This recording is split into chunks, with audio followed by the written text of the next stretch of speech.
Hello everyone. आज का मेरा सेशन सीयूईटी के पीजी काउंसलिंग को लेकर के है। सीयूईटी के थ्रू कई सारी यूनिवर्सिटीज ने अपने एडमिशन फॉर्म रिलीज कर दिए हैं, जो कि उनकी ऑफिशियल वेबसाइट पर ही आपको देखने को मिलेंगे। सीयूईटी के थ्रू जो पीजी का भी मैंने अभी पोर्टल ऑन कर रखा है, CUT.NT.NIC.in। यहाँ पर ये सिर्फ इंफॉर्मेशन एग्जाम से रिलेटेड मिलेगी आपको, क्योंकि ये सिर्फ एग्जाम पोर्टल है, not a counselling portal. Counselling के लिए आपको हर यूनिवर्सिटी की वेबसाइट पर जाना पड़ेगा, उसका एडमिशन फॉर्म आपको वहीं से मिलेगा, रजिस्ट्रेशन की लिंक भी आपको उनकी ऑफिशियल वेबसाइट से ही मिलेगी। तो मैंने आपको बताया था कि बीएचयू ने अपने फॉर्म रीओपन किए हैं, जिसकी लास्ट डेट 31 अगस्त है। और बीएचयू के बाद जेएनयू और दिल्ली यूनिवर्सिटी ने भी अपने एडमिशन फॉर्म रिलीज कर दिए हैं, जो कि टॉप मोस्ट यूनिवर्सिटीज में आते हैं। तो सबसे बड़ी बात ये है कि अब किस रैंक मतलब किस मार्क्स के स्कोर को मतलब कंसीडर किया जाएगा। और मैंने आपको जेएनयू के लिए पहले ही ऑलरेडी बताया हुआ था कि जेएनयू में पार्ट बी के स्कोर को ही कंसीडर करेगी, ठीक है। लेकिन दिल्ली यूनिवर्सिटी और बनारस हिंदू यूनिवर्सिटी, जिनके लिए आपका कंबाइंड स्कोर कार्ड ही वैलिड होगा। तो अब बात करते हैं कि इसका प्रोसीजर कहाँ से होगा। वो सारी चीज़ों पे भी मैं आपके साथ में डिटेल में डिस्कशन करूंगा, ठीक है। तो आप इस वीडियो को लास्ट तक जरूर देखिएगा, क्योंकि कोई भी चीज आपसे स्किप ना हो। सबसे पहले मैं आपको बताना चाहूंगा कि दिल्ली यूनिवर्सिटी की ऑफिशियल वेबसाइट admission.uod.ac.in पर जाकर के आपको ये नोटिफिकेशन चेक करना है। इसमें जो इन्होंने, देखिए, कॉमन सीट एलोकेशन सिस्टम का एक नोटिफिकेशन है, इसके साथ ही इन्होंने प्रेस रिलीज किया है, जिसमें इन्होंने अपना एक्टिविटी शेड्यूल दिया है। उस एक्टिविटी शेड्यूल के हिसाब से ही आपको सारी प्रोसेस कंप्लीट करनी है। तो चलिए, सबसे पहले मैं आपको, देखिए, ये तो इनका इंफॉर्मेशन बुलेटिन है, दिल्ली यूनिवर्सिटी का इंफॉर्मेशन बुलेटिन है। तो सबसे पहले तो मैं आपको इंफॉर्मेशन बुलेटिन के कुछ की पॉइंट्स बताऊंगा, ताकि आप चीजों को समझ पाएं कि किस तरीके से आपको ये एप्लीकेशन फॉर्म कंप्लीट करना है। एक बहुत ही इंपॉर्टेंट बात, जिन लोगों ने सीयूटी का एग्जाम दिया था और दिल्ली यूनिवर्सिटी को ऑप्ट किया था, ये एडमिशन उन्हीं लोगों के लिए वैलिड रहेगा, या वही लोग एप्लीकेशन फॉर्म भर पाएंगे जिन लोगों ने सीयूटी में दिल्ली यूनिवर्सिटी को ऑप्ट किया था। चलिए, सबसे पहले तो मैं आपको बता दूं, देखिए, ये कंटेंट्स है, जिसमें आपको बता दूं इंपॉर्टेंट पॉइंट्स कुछ हैं। क्या इंपॉर्टेंट पॉइंट्स है मैं आपको बताना चाहूंगा। आपको इन्फॉर्मेशन बुलेटिन बहुत ध्यान से पढ़ना है। क्या क्या चीजें यहाँ पर, देखिए, इन्होंने मेंशन की हैं। Seat allocation and admission call post graduate program will be done through the common seat allocation system, जो कि CSAS PG के नाम से जाना जाएगा। और जो भी डिटेल है एलोकेशन से रिलेटेड या एडमिशन के रिलेटेड, तो आपको किस पोर्टल पे जाना पड़ेगा, CSAS, जो कि इनका एडमिशन पोर्टल है, ठीक है। वहां पर ही आपको सारी बातें यहाँ देखने को मिलेंगी। इम्पॉर्टेंट पॉइंट ये है कि देखिए, admission to all post graduate program at the university of Delhi and non collegiate women admission board will be based on the scores obtain in the common university entrance test.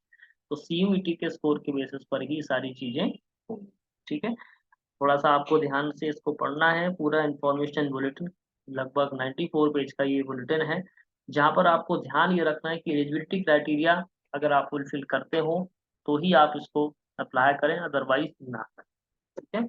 अगर आपकी qualifying examination degree भी appearing है, तो भी आप इसको fill कर सकते हैं, ठीक है।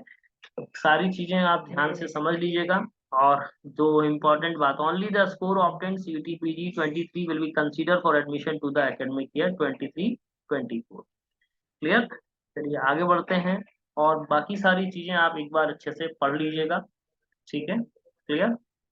फिर हम बात करेंगे, क्योंकि लिस्ट ऑफ पोस्ट ग्रेजुएट के जो प्रोग्राम्स हैं, कौन कौन से प्रोग्राम, बहुत सारे प्रोग्राम्स हैं, ठीक है। ये एमए के ही बहुत सारे सब्जेक्ट से काफी सारे प्रोग्राम्स हैं। फिर इसमें बात करें, देखिए, फैकल्टी ऑफ सोशल साइंस है, फैकल्टी ऑफ साइंस के थ्रू MSc में कई सारे सब्जेक्ट्स हैं।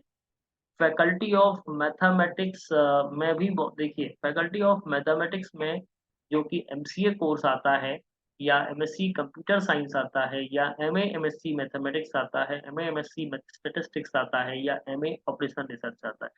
तो इन सभी के लिए अलग अलग प्रोग्राम कोड भी थे, जिसमें से मैं आपको बता रहा हूँ, MCA के लिए SCQP 09, एमएससी कंप्यूटर साइंस सभी के प्रोग्राम कोड अलग अलग थे। अगर आपने एक से ज़्यादा प्रोग्राम कोड ऑप्ट किए थे दिल्ली यूनिवर्सिटी के लिए, तो आप एक से ज़्यादा एप्लीकेशन फॉर्म एडमिशन के लिए भर सकते हैं।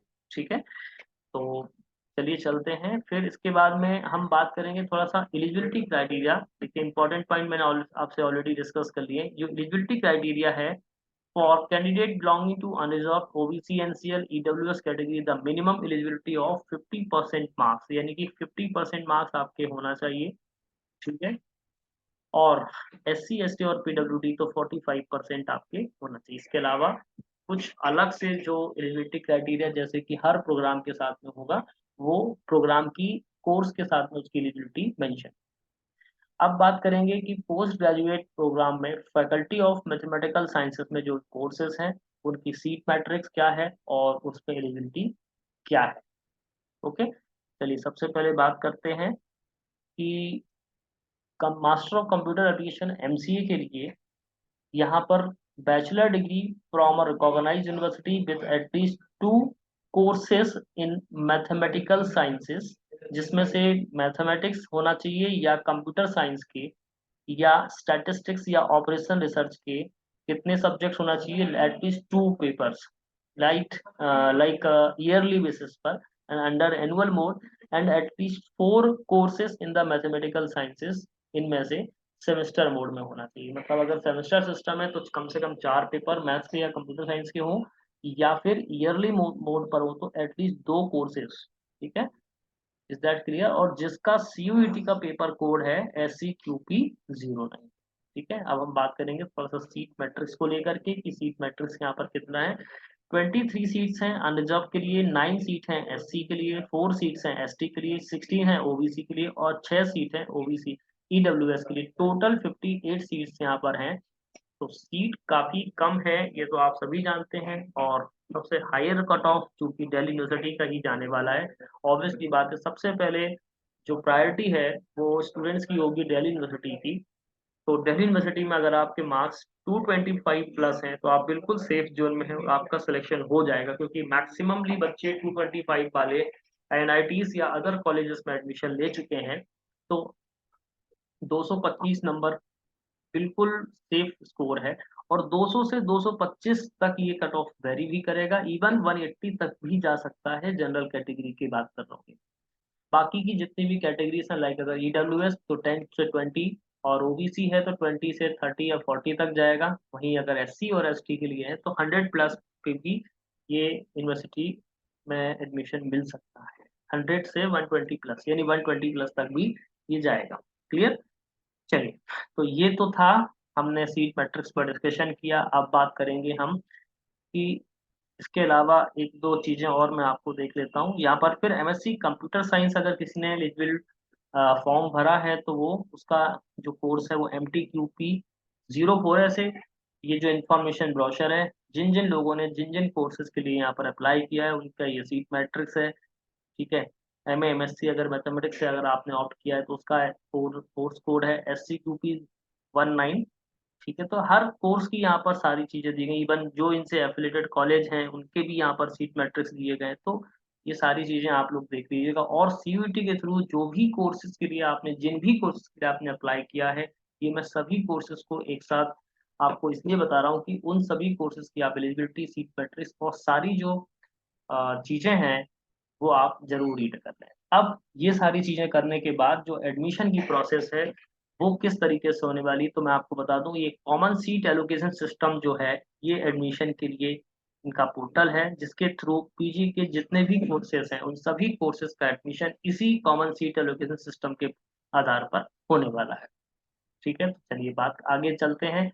और उसके बाद में अगर हम कॉमन सीट सारी चीजें यहाँ पर लिखी हुई हैं कि किस तरीके से यहाँ पर होगा, तो यहाँ पर जो इनकी एडमिशन की वेबसाइट है admission.u, देखिए www.admission.uod.ac.in है, इस पर ही क्लिक करेंगे तो हमें ऑफिशियल वेबसाइट जो इसकी एडमिशन की है जिस पर ये चीज होने वाली है। ठीक है, ओके। अब बात करेंगे कि यहाँ पर एलोकेशन कैसे होंगे। तो देखिए एक और बात है अभी यहाँ पर आप क्योंकि ये भी करीब लगभग 54-55 पेज का यहाँ पर है इंफॉर्मेशन ब्रोशर है, कंटेंट्स यहाँ पर लिखा है।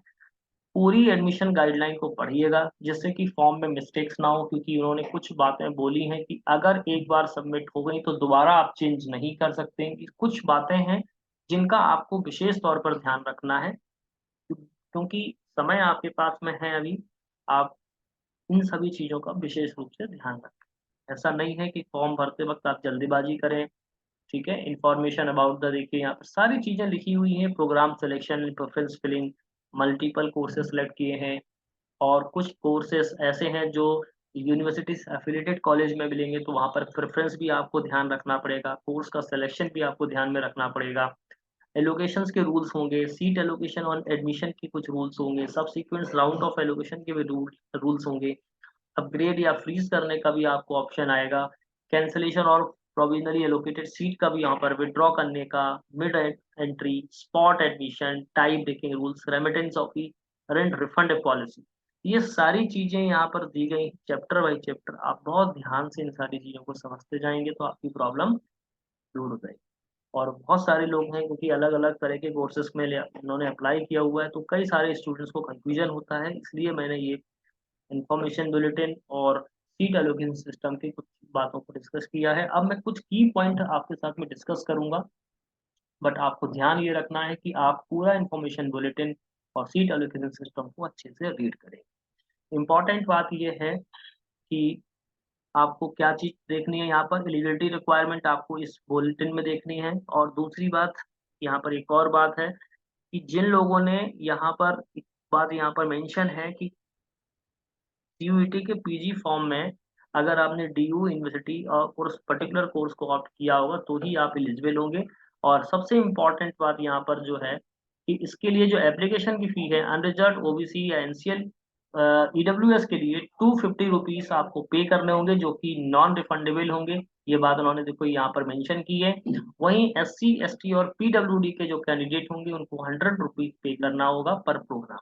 यहाँ पर प्रोग्राम लिखा है ₹250, यानी अगर आपने दिल्ली यूनिवर्सिटी में एमए, एमएससी, एमसीए, एमए कोई पर्टिकुलर कोर्स से अगर आपने फिल किया है, तो हर प्रोग्राम की फ़ी आपको ₹250 यहाँ पे करनी होगी। Is that clear? तो ये सारी बातें यहाँ पर मेंशन हैं, आप इसको ध्यान से समझिएगा। इसके बाद में कुछ और बातें भी हैं, आप इसको पूरा अच्छे से पढ़िएगा, क्योंकि मैं इतना सारा तो आपके साथ में नहीं पढ़ सकता, या मैं आपके साथ में सारे पॉइंट्स डिस्कस नहीं कर सकता हूँ। हाँ, बट ये है कि कुछ इम्पोर्टेंट पॉइंट्स होंगे, वो ज़रूर मैं आपके साथ में डिस्कस करूँगा, ठीक है? अब बात करेंगे कि देखिए the common seat allocation system PG 23 include number 1 applying to university of Delhi, preference filling और एलोकेशन कम एडमिशन। ये 3 चीज़ें यहाँ ऐड हैं, जो कि आपको करना होगा, ठीक है? चलिए, अब बात करेंगे हम, देखिए चैप्टर नेक्स्ट नेक्स्ट क्या है, एप्लीकेशन फॉर्म। तो candidate are advised to read, देखिए बिल्कुल बार-बार बोला जा रहा है, एंड ये वाला बुलेटिन जो मैं आपके साथ में लेके आया हूँ, ये दोनों ही आपको पढ़ने हैं बिफोर फिलिंग द सीएसएएस ऑफ यूओडी। यहाँ पर ये वेबसाइट है, जिस पर क्लिक करेंगे तो आपकी सारी चीज़ें क्लियर हो जाएँगी, ठीक है? अब बात करेंगे जो इन्होंने स्टेप्स बोले हैं कि किस तरीके से ये फॉर्म फिल अप होगा। तो इसके लिए 3 स्टेप्स में आपको ये फॉर्म फिल अप करना है। स्टेप नंबर 1, आपको अपनी प्रोफाइल कंप्लीट करनी है। Step number 2, apply in program, जिस प्रोग्राम के लिए आप अप्लाई करना चाहते हैं। स्टेप नंबर 3, पे रजिस्ट्रेशन फी, आपको रजिस्ट्रेशन की फी पे करना है। अब बात करते हैं कि रजिस्ट्रेशन में क्या-क्या चीज़ें आपको ध्यान में रखनी है, तो वो भी मैं आपको बता देता हूँ। A new user will have to register this portal by clicking on the new registration link, ठीक है? न्यू रजिस्ट्रेशन पे आप क्लिक करेंगे, तो कुछ बातें आपको ध्यान में रखनी है। एक तो पहली चीज़ ये कि सीयूईटी का जो पीजी का एप्लीकेशन नंबर है, वो फिल करना है। जो आपने नाम सीयूईटी के पीजी पोर्टल में रजिस्टर किया था, वो डेट ऑफ बर्थ जो सीयूईटी के पीजी पोर्टल में थी, वो ईमेल आईडी और मोबाइल नंबर, ये 5 बातें बहुत ध्यानपूर्वक आप नोट कर लें। यही भरना है, कोई और एप्लीकेशन, कोई और नाम, कोई और डेट ऑफ बर्थ से रजिस्टर नहीं करना, नहीं तो आपका जो स्कोर कार्ड है, जो कि डीयू ऑटोमेटिकली एनटीए से लेगा, वो नहीं ले पाएगा, ठीक है? Is that clear? और candidate must remember their login details such as CUT 23 registration number, email ID and password. ये बहुत याद ध्यान से रख चीज़ें आपको समझनी है, ओके? अब बात करेंगे कि candidate application number, name and date of birth must be the same as mentioned CVT PG 23. These fields will be used for the ascertaining the genuineness of the candidate. ये बिल्कुल वही होनी चाहिए जो आपने पीजी पोर्टल में register की। For the successful registration, the candidate will have to enter OTP received on the email ID. आपकी email ID पर आपको एक OTP आएगा। फिर हम प्रोफाइल सेक्शन पर जाएंगे, तो प्रोफाइल सेक्शन पर आपको ये सारी चीजें कंप्लीट करनी है। आपको अपनी पर्सनल डिटेल कंप्लीट करनी है। जो भी सर्टिफिकेट आपको मेंशन किए गए हैं, मतलब सर्टिफिकेट या डॉक्यूमेंट्स कैंडिडेट को मेंशन किए जाएंगे, वो ध्यान रखना है। ठीक है, कोई भी मिसमैच या डिस्क्रिपेंसी अगर होती है तो आपका एप्लीकेशन रिजेक्ट हो जाएगा। ये चीज आपको ध्यान में रखना। प्रोफाइल को आपको बहुत केयरफुली यहाँ पर उन्होंने बोला है कि कंप्लीट करना है। ठीक है, कुछ चीजें यहाँ पर आपको कुछ चीजें आपको यहाँ पर जो अगर आपने ऑप्ट की हैं, आप चेंज नहीं कर सकते। वो क्या क्या चीजें हैं वो भी मैं आपके साथ में स्टेप बाय स्टेप डिस्कस करूंगा। जैसे कि आपने अगर फॉर्म में अपने पेरेंट का नाम, कैटेगरी का नाम, यानी जो भी कैटेगरी में आप बिलोंग करते हैं, gender, email ID, mobile number और बैंक डिटेल, अगर आपने एक बार भी ये चीजें एंटर कर दी हैं और सबमिट कर दी हैं, तो आप ये चेंज नहीं कर सकते हैं। ये बात ध्यान रखना। इसलिए मैं बार बार कह रहा हूँ कि आपको क्या चीजें याद रखनी है, इंफॉर्मेशन बुलेट। ठीक है। अच्छा, बैंक अकाउंट की डिटेल भी आप किसी भी कंडीशन में चेंज नहीं कर सकते हैं during the entire admission process. ये भी आप बात ध्यान में रखेंगे। इसलिए इन्होंने बहुत क्लियरली बात कही है, इस पॉइंट को जरूर आप लोग रीड कर लेना। ठीक है, चलिए तो कुछ इसके बाद में हम बात करेंगे। फिर स्पोर्ट्स सेक्शन और अदर डिटेल है, थोड़ी सी आप इन चीजों को पढ़ेंगे। अब मैं बात करूंगा कि program selection and preference filling क्या है।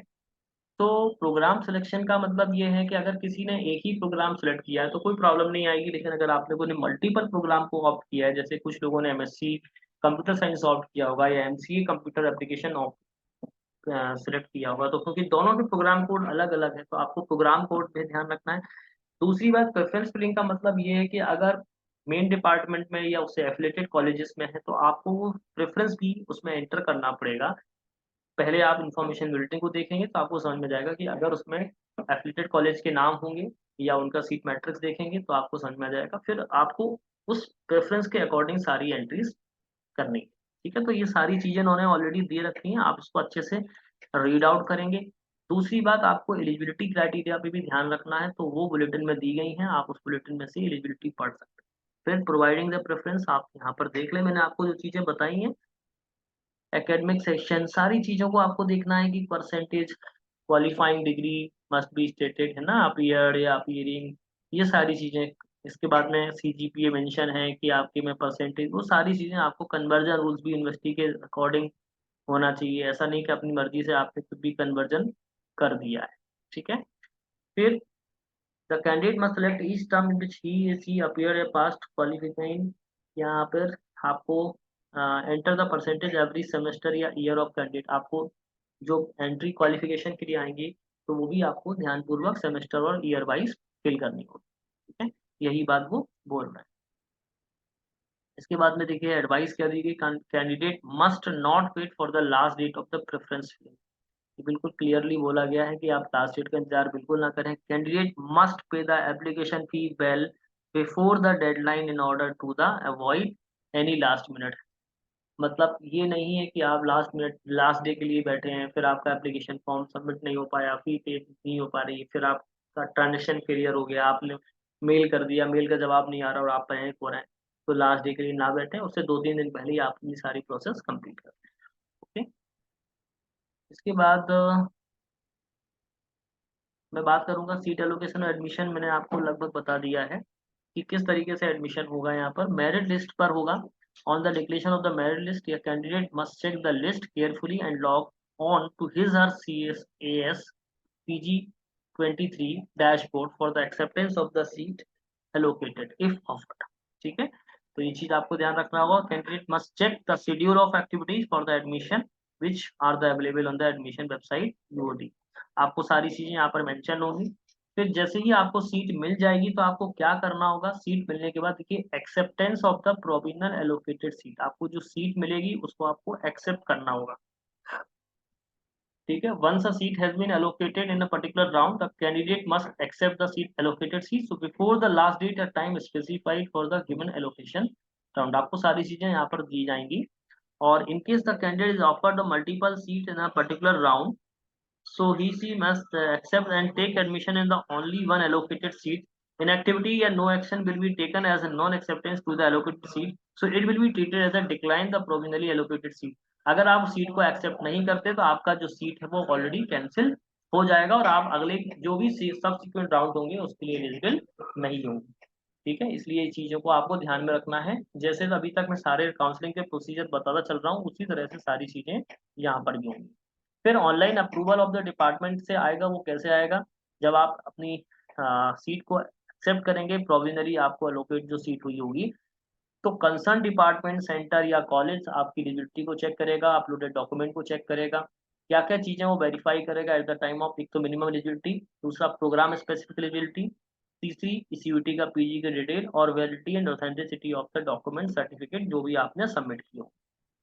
ठीक है, during the online approval process अगर डिपार्टमेंट कोई भी डिस्क्रिपेंसी कैंडिडेट के लिए रेज करता है तो वो चीज आपको ध्यान में रखनी होगी।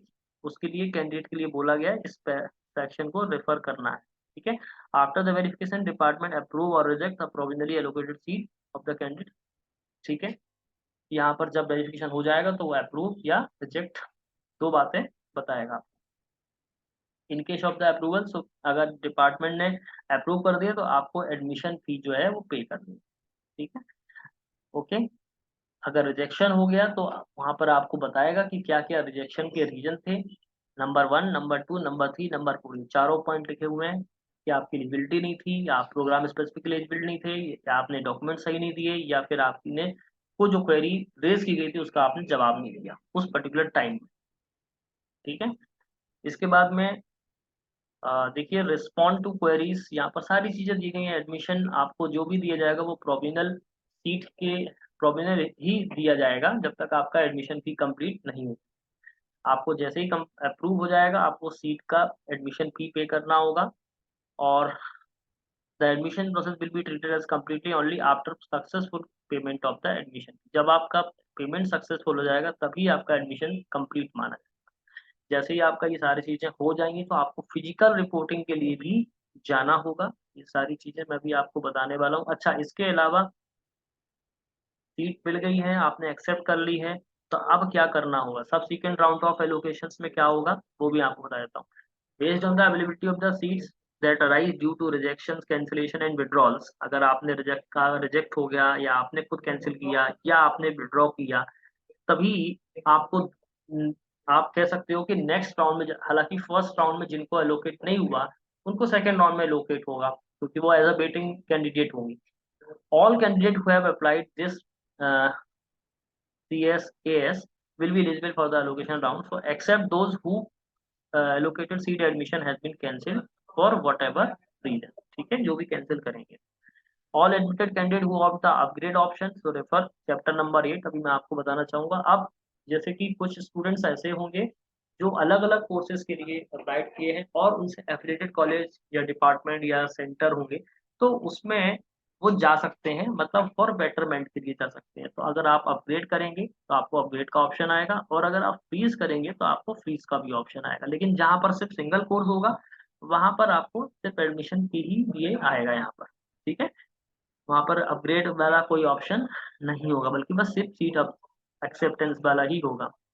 ठीक है, तो अपग्रेड और बाकी सारी चीजें फ्रीज अगर आप करेंगे तो फ्रीज का मतलब ये हुआ कि आप बाकी के किसी भी राउंड में पार्टिसिपेट नहीं करोगे। ठीक है, इज दैट क्लियर? और अगर आपने अपग्रेड किया है तो आप बेटरमेंट के लिए जा रहे हैं। ठीक है, इज दैट क्लियर?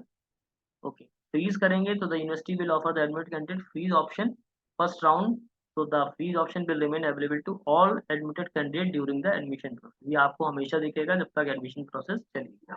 ठीक है, इज दैट क्लियर? अगर आप फ्रीज करते हैं तो आपको ये ऑलरेडी बताया गया है कि क्या चीज करनी होगी। करंट प्रोग्राम डेवलपमेंट सेंटर या कॉलेज है ना, डिपार्टमेंट, अगर आपने फ्रीज कर दिया तो आप चेंज नहीं कर सकते और आप किसी भी अगले राउंड में नहीं बैठ सकते हैं। बस ये बात आपको ध्यान रखना है। आप अपग्रेड से फ्रीज कर सकते हैं बट फ्रीज से अपग्रेड नहीं कर सकते, ये चीज आप ध्यान रखें। Is that clear? बाकी आप पूरे रूल्स एक बार अच्छे से पढ़ें। ऐसे कैंडिडेट जो ना तो अपग्रेड चुनते हैं ना ही फ्रीज चुनते हैं, तो if an admitted candidate neither opt for upgrade nor freeze and remains inactive, the admission taken by him her will be retained and he will not be considered for the upgradation, यानी कि उनको upgradation के लिए consider नहीं किया जाए। Is that clear? तो आप इसमें सारे जो रूल्स रेगुलेशंस हैं बहुत अच्छे से पढ़िएगा, तभी सारी चीजें आप करिएगा। इसके बाद में बात आती है यहाँ पर cancellation of the provisional allocated seat या एडमिशन की। तो अगर आप एक्सेप्ट नहीं करते हैं जो प्रोविजनल सीट आपको मिली है तो आपका कैंसिल हो जाएगा एलोकेटेड सीट। और अगर आप खुद से करते हैं तो कैसे होगा कैंसिल? अगर आप एडमिशन फी जो है वो पे नहीं करते हैं विद इन स्टिपुलेटेड टाइम, तो आपकी सीट जो है वो कैंसिल हो जाएगी। ये सारी बातें यहाँ पर लिखी है, क्लियर? या आपके डॉक्यूमेंट इनवैलिड या फ्रॉड पाए जाते हैं तो भी आपकी एडमिशन कैंसिल हो जाएगी। या फिर आपकी एलिजिबिलिटी क्राइटेरिया फिट नहीं होती है उस पर्टिकुलर प्रोग्राम या उस पर्टिकुलर कोर्स के लिए, तो भी आपकी सीट कैंसिल हो सकती है। ठीक है, ये सारी बातें उन्होंने लिखी हुई हैं। तो कुछ रूल्स रेगुलेशन इसलिए लिखे हुए हैं, आप ध्यान से पढ़िएगा एप्लीकेशन से। अब बात करेंगे कि विड्रॉ करने का ऑप्शन भी आपको आएगा। ठीक है, विड्रॉ करने का भी ऑप्शन आएगा, तो आप विड्रॉ भी कर सकते हैं अपना एडमिशन, ये भी उन्होंने बोला है। The candidate who has taken admission in program but wishes to withdraw from it, अगर आप चाहेंगे तो विड्रॉ कर सकते हैं। So it can do so through his or dashboard by selecting a withdraw option and paying the non refundable withdrawal fees 1000 rupees. आप 1000 rupees जमा करके विड्रॉ कर सकते हैं। ठीक है, इसके बाद में बात करेंगे, आप मिड एंट्री भी कर सकते हैं। सपोज दैट उन्होंने एक केस लिया है कि अगर आपको रेगुलर राउंड में सपोज कैंडिडेट फेल हो जाता है रजिस्टर करने में, तो अगर जरूरत लगती है तो वो मिड एंट्री भी अनाउंस करेंगे, और उसके लिए जो एडमिट फी दी गई है एप्लीकेशन की वो 1000 रुपीज है, जो कि नॉन रिफंडेबल है। तो अ कैंडिडेट, अब एक और बहुत इंपॉर्टेंट बात देखिए, candidate who apply this Midway will not hold the any right to claim the seat allocated to the candidate who had applied this and during the initial application phase. Clear?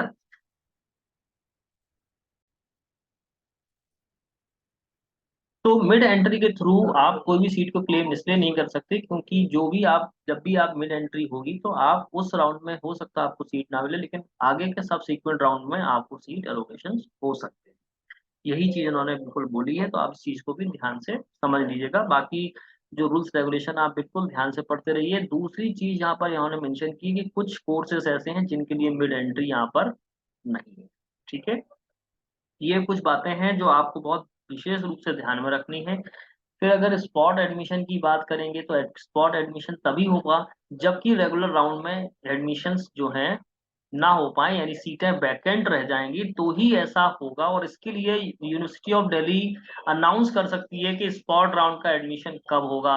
So candidate who applied for this but we are not admitted to any department या centre या college on the date of the location of the spot admission round can participate in the admission spot admission. ठीक है, तो ये चीजें जो यहाँ पर बोली गई हैं वो बिल्कुल क्लियर हैं। ठीक है, इसके बाद में स्पॉट राउंड की पूरी चीजें यहाँ पर दी गई हैं, तो अभी स्पॉट राउंड के बारे में बहुत ज्यादा डिस्कशन हम लोग नहीं करेंगे। अब बात करते हैं रिफंड की पॉलिसी क्या है। Admission fee of an account of the withdrawal of admission by the candidate will be refunded completely only if the withdrawal has been made before the last date of admission as announced by the UOD, the University of Delhi. Admission fees and for withdrawal done after the last date of the admission will not be refunded in any circumstance. अगर आपकी last date निकल गई admission की और withdraw करने की, तो फिर आपकी एडमिशन फीस रिटर्न नहीं होगी। और कुछ चीजें जो यहाँ पे बिल्कुल मेंशन की है, क्या, एक तो CSAS की जो एप्लीकेशन फी होगी वो रिफंड नहीं होगी, मिड एंट्री फी रिटर्न नहीं होगी, और विड्रॉल फी जो है वो आपकी यहाँ पर रिफंड नहीं होगी। तो तीन जो फीस हैं वो रिटर्न आपकी नहीं होंगी, राइट? तो ये चीज आपको थोड़ा सा ध्यान देना है। इसके बाद मैंडेटरी है कि फिजिकल आपको क्या करना है, वेरिफिकेशन कराना होगा फॉर ओरिजिनल डॉक्यूमेंट्स का, तो जब आपको कोई भी सीट मिल जाएगी तो आपको सीट के लिए फिजिकली रिपोर्ट करना होगा उस पर्टिकुलर कंसर्न डिपार्टमेंट, सेंटर या कॉलेज इंक्लूडिंग द, ठीक है, जितने भी डॉक्यूमेंट्स होंगे या सर्टिफिकेट होंगे उनको लेकर के आपको प्रेजेंट करना होगा। और एडमिशन आपको, जो भी अभी कैंडिडेट को एडमिशन दिया जाएगा वो प्योरली प्रोविजनल दिया जाएगा, in subject to the verification of the original documents by the respective department, centre and college. तो द डिपार्टमेंट, सेंटर या college will recheck all the documents certificates during the physical verification. If any document certificate found inadequate या insufficient या inappropriate, it will be lead to cancellation of the admission. ये चीज आपको ध्यान रखनी होगी। Physical verification के दौरान अगर कोई भी डॉक्यूमेंट उनको लगता है कि ये वैलिड नहीं है या ये ऑथेंटिक नहीं है तो आपका एडमिशन कैंसिल हो जाएगा। इसलिए जब तक आपको एडमिशन दिया जा रहा है वो प्रोविजनल के हिसाब से दिया जा रहा है, लेकिन एक बार आपने फिजिकल रिपोर्टिंग कर दी, आपका फाइनली अप्रूव हो गया, तो आपको एडमिशन जो है वो फाइनल हो जाएगा। ठीक है, अब बात करेंगे कि ये जो एडमिशन है उसके लिए आपको कहाँ से किस तरह से सारी चीजें प्रोसेस करनी है, राइट। चलिए आप जान लेते हैं कि जो शेड्यूल है दिल्ली यूनिवर्सिटी का वो कब से कब तक आप रजिस्ट्रेशन करेंगे, कब आपकी मेरिट लिस्ट आएगी, उन सभी बातों पर आप डिस्कशन करते हैं। सबसे पहले हम आपको बताना चाहेंगे कि जो रजिस्ट्रेशन की प्रोसेस है वो 27 जुलाई से 10 अगस्त के बीच में होगी, और देखिए 4:59 PM तक होगा ये। तो ये ध्यान रखें कि ये CSAS जो PG पोर्टल क्लोज होगा रजिस्ट्रेशन के लिए वो कब होगा, 10 अगस्त को। ठीक है, और वो कब हो जाएगा, 5 बजे से पहले, यानी 4:59 तक। ठीक है, तो ये चीज आपको ध्यान रखनी है। दूसरी बात, जो फर्स्ट राउंड का आपका एलोकेशन होगा उसके लिए फर्स्ट एलोकेशन लिस्ट आएगी 17 अगस्त को। 17 अगस्त से 20 अगस्त के बीच में आपको सीट को एक्सेप्ट करना है, ये चीज आप ध्यान रखें। और डिपार्टमेंट, कॉलेज या सेंटर के द्वारा वेरीफाई होगा आपका जो ऑनलाइन एप्लीकेशन है वो 17 अगस्त से 21 अगस्त के बीच में होगा। और लास्ट डेट होगी payment of fees by the candidate 22 अगस्त। अगर आप फेल होते हैं तो आपकी सीट कैंसिल हो जाएगी, और नेक्स्ट जो राउंड के एलोकेशंस होंगे वो इसी बेसिस पर होंगे, जो मैंने आपको एक पूरा इंफॉर्मेशन ब्रोशर CSAS वाला बताया। Is that clear. इसके बाद सेम एज सेकेंड राउंड का जो एलोकेशंस होंगे उसके लिए 25 अगस्त। ठीक है, 25 अगस्त को आएगी सेकेंड लिस्ट। सीट एक्सेप्ट 25 से 28, और वेरीफाई होंगे ऑनलाइन 26 से 29, और लास्ट डेट है उसकी पेमेंट की वो है 30 अगस्त।